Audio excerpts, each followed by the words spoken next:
Hey everybody, and welcome to the final part of the Shovel Knight playthrough. It's the final part, so we're gonna end it now. Well, butt playthrough. Butt sorry. playthrough, sorry. No. Butt goes to the zoo. I like how the intro line for the final stage is dig in. Yeah, there's a handful of randomized little quotes that can be at the beginning of every stage. Face lock of cheese is this. Yeah, but it's really not that hard. You just jump in down thrust and you don't ever take damage, because when they're going to go from you from the bottom, you just get bounced upwards. Unless if you're at a really awkward angle. So, yeah. Now this one I had a trouble with finding out. It's here where you're supposed to go to the left after you land. Yeah, that one. Because there's no indication for that. You're just supposed to. The only thought Try that it. I thought was that there's stuff leading that way, so that it must lead somewhere. But yeah, this is where you get like all the final boss themes and all that stuff. So it's it's pretty hard to get all of them. But yeah, with that, I have gotten everything in the Returned. To return 10, 9. Oops. Yep, I missed one in Propeller Knight stage, so let's go back and get that. It took me like a half an hour to find this thing. I played through Propeller Knight stage twice, and I didn't find it. So that was irritating. But yeah, I got it, so there we go. Yeah, my final playthrough, my final recording session for this game should have been like 15 minutes, and instead it turned into an hour just looking for that one last thing. If you go and you fish over to the left, you get another health chalice. So I was thinking I prefer the health to the invincibility ones. Yeah, like I mean, I'm thinking about it, and I might have appreciated the invincibility during one of the final bosses, but you know, we'll get to that when we get to that. Yeah, I'm of the mind that if I'm playing even remotely decently, I'm not getting hit every second for like 10 or whatever many seconds it lets you be invincible. What you're supposed to do with it, I found, is like use it so that you can just stay on top of a boss's hitbox and keep on attacking them. So like you would have taken damage, but you're not going to now. So, and it does make the beat any boss without taking damage thing really easy, because you can just be like, okay, invincibility on bring two of them in. Yeah, it's just like, okay, like I wouldn't die normally, I wouldn't get hit normally, but now there's like no chance of me getting hit.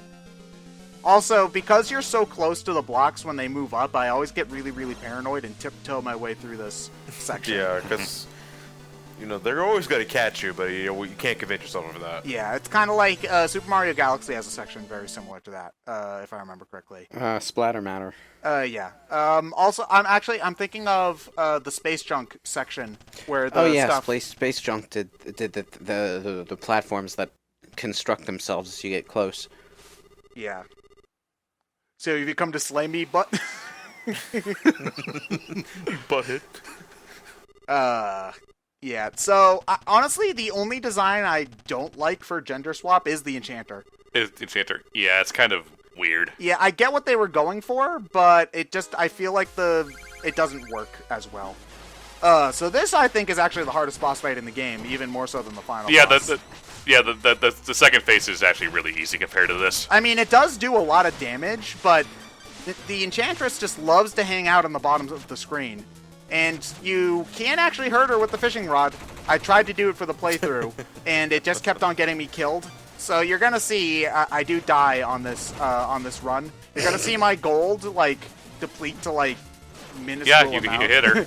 Yeah, I don't know if it does a lot of damage though, like if it's actually worth doing. I just kind of wanted to try it. I was under the impression it was kind of like a Ganondorf sort of fishing rod sort of thing, where it was actually really, really useful to do it, but nope. Not really, not that much. And one of the my boy, propeller dagger. Yeah. Also, she will construct more blocks, so you aren't ever screwed. And you screwed it up. You screwed it up. Gone better. Yeah, unless something like that happens, of course. So yeah, I died a lot.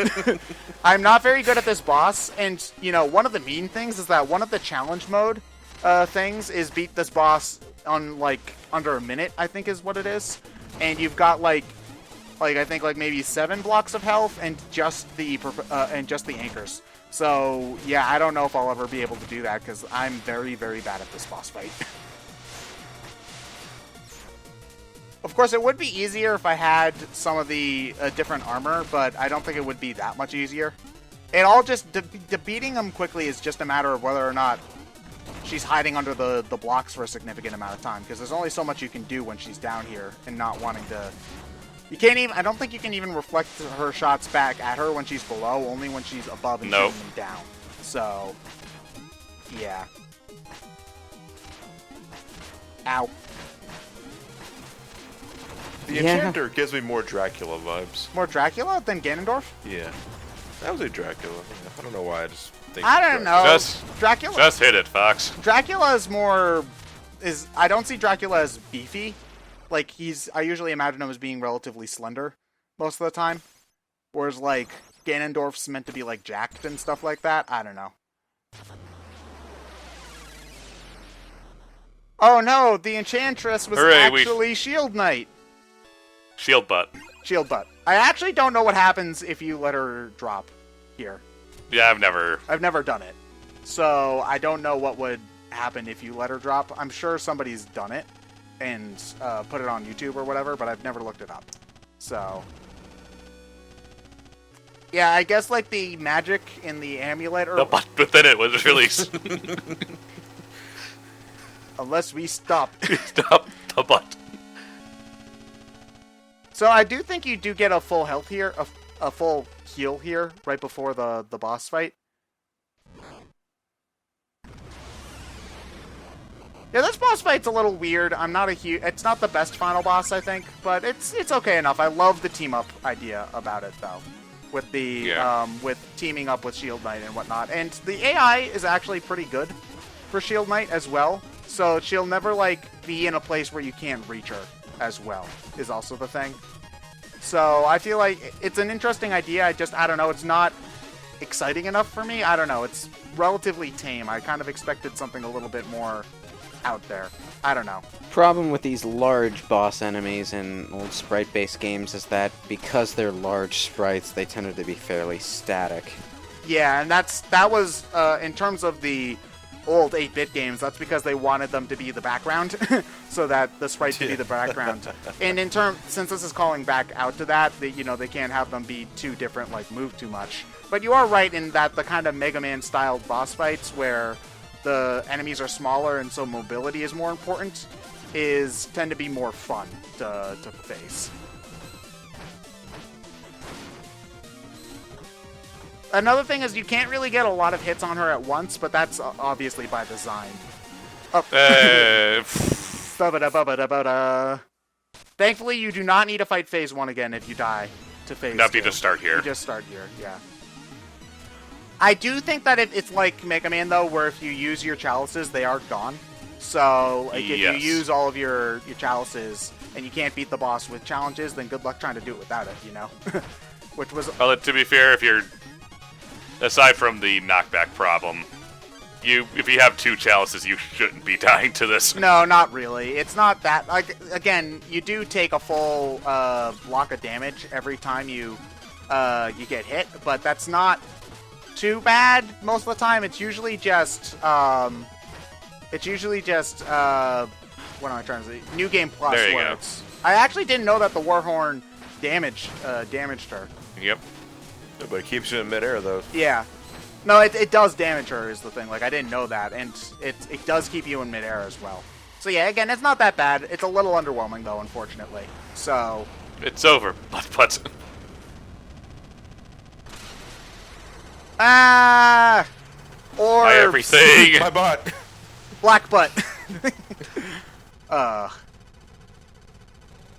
many times can we say butt in one dialogue tree? Well, you could just copy and my paste. butt. The butt is too strong. I can't hold out much longer. Oh, my. She's so happy that she got to see Butt Butt and Black Butt one last time.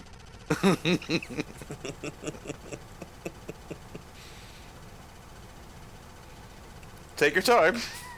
Hey, he's heavy, man, okay? He's covered in armor, alright? What a magnificent butt. Yay, we won! Yay. Bittersweet victories. Oh, I love that Croaker and Toader are standing next to each other. And Croaker's really happy and Toader's just having none of it. Oh, I never noticed that the baker there, like, he's shaking the bread and the bread's jumping out of the basket. That's really cool. So yeah, I love this ending. I love this ending and the music piece that accompanies it. But yeah, this is obviously this is a fantastic game. I recommend it to basically everyone. Even if you haven't bought it yet, I still recommend getting the treasure trove because all of the campaigns are really, really good. And for like $25, it's a tremendous value.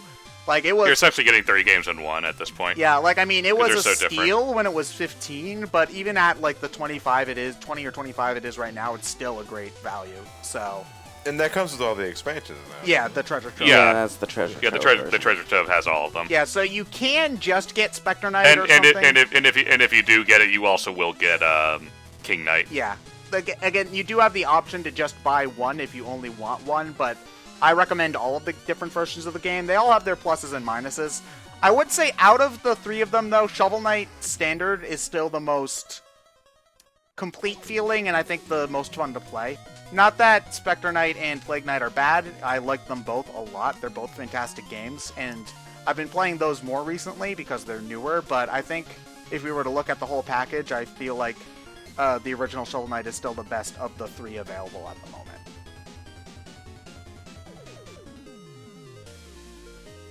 Cool. I'm glad you guys agree. Yeah. Well, I mean, I've played the game all plenty three, of times. so. I own it. I own multiple copies of it. I've only, like, personally, I've only played, like, into the second tier of Shovel Knight myself. I haven't finished it because I just never really got into the mood earlier on, and when I realized how much new stuff was on the way, I was like, I'm just gonna wait. Wait for the whole thing to be finished. John, then I can enjoy it all. Have you played all the modes available at the time of this recording? No. John? No? I have not finished Plague of Shadows, and I have not even touched Spectre Knight.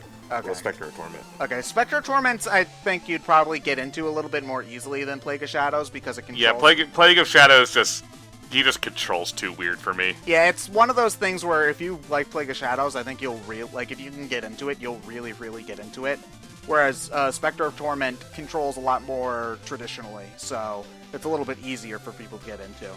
So, yeah. I'm sure that we will do the expansions at some point to this game, but we'll be waiting on those for a little while because they're, like, we just did Shovel Knight, so no need to do all 5 versions all at once. Or 4, whatever. Yeah, at some point I would like to record, like, the bonus stuff, like the Kratos fight and the Battletoads fight. Oh yeah, that would be fun. Mm-hmm. Thanks, Black Butt, for shaving Butt. Yeah, he's a gold butt, too. I ain't saying he's a gold butt. He ain't messing with no broke butt. Rest well, butt. Wow, I love that we're 4 years old. It's fantastic. So, I mean, I would hope I would take a good night's sleep. I took quite the pounding in that boss. here's a question. What the hell is this Shovel Knight? Who lit that fire? You ask way too many questions. Yeah. So yeah. This is important. Who lit a fire and just left it in the middle of the forest? That's how fires happen. Link? Yeah, that's one of the achievements in this game. If you clear out the campfire when you wake up in the morning, you get an achievement for it because only you can prevent forest fire. The description is like something like showed proper safety measures when dealing with campfires or something like that. It was pretty Yeah. great. I believe they've also these credits are longer than they used to be because I believe they add the people who have worked on all the updates since the game originally came out, so that's also good. Another thing that I noticed is that they also put the top speedrun time in the credits, which is, like, I don't know, like, I guess that's supposed to be a challenge or something like that. Nintendo also gets mentioned as well because Nintendo published the game in Japan, so I believe you can only get it on Switch, 3DS, and Wii U over there at the moment. Or well, you could probably download it on Steam, but, like, it's... I'm sure it's on the... PS4, I was about to say, I'm sure it's on the PSN there. I don't think it is. I think it is published by Nintendo for that region. Like, I think it's Might specifically out over there. I would have to double check. That might also be credits for amiibo stuff. That could also be true, of course. Wow, there were three. God damn, someone had 3 kids. I was gonna say, yeah. Like. Well, they could have been triplets. Well, and still, they've been working on the game for 4 years. Special things concept. Well, that might actually be due to the Gunstriker Volts package thingamahoosit, because Yacht Club actually published that game on 3DS, weirdly enough. The physical version at the very least. So, that was strange. They credit Jake Kaufman's dog. Oh, that's... and all Kickstarter backers, you made this happen. This is how you do it, Mighty Number 9. You don't make 3.5 hours of credits just crediting everyone. Yeah. And they put the current any percent speedrun record. Yeah, I don't know why, and I think that might be outdated, actually. It probably is. Probably. Not surprising. Yeah, but still, I'm just surprised that they put that in there to begin with. Nice bonus to whoever actually has it. Oh, so here's the digging log. Yeah, you guys don't need to see how bad I'm playing at this game. We're just gonna Total lives lost. We're gonna just speed past these. No big deal. Oh, see, I'm almost 10 times the length of the current record for the speed run. I'm good at video games, gentlemen and ladies. Butts and butts. Now, I assume this is a good ending thing if you get a certain percentage? No, No, this happens regardless This of happens what you no matter do. what. You get 100% is its own reward, basically. Oh, I see. Yeah. Okay. All the stuff, I do also believe that all the stuff you get in the main game is what's carried over for New Game Plus. So if you wanted to do a New Game Plus run and you didn't get anything in the main game, you wouldn't have like the propeller dagger if you skipped it. So I guess making New Game Plus easier is another bonus for it. This story is happy end. It's kind of a touching little reversal at the end. I like that. Yeah, it's I love the ending to this game. It's adorable. Yeah, you don't want to... I think it would have been too dour for you to lose Shield Knight even after all that you went through. Yeah, so the game really does do, especially Plague of Shadows, does a lot with the kind of like bittersweet sort of things as well. So I like that I like that mode a lot. But yeah, that was Shovel Knight. A lot of fun. I suppose we should do the campaigns in order, so I guess we'll do Plague of Shadows next eventually. Not sure when, but eventually. Yeah, it's only a matter of time. Yeah. Looking forward to it.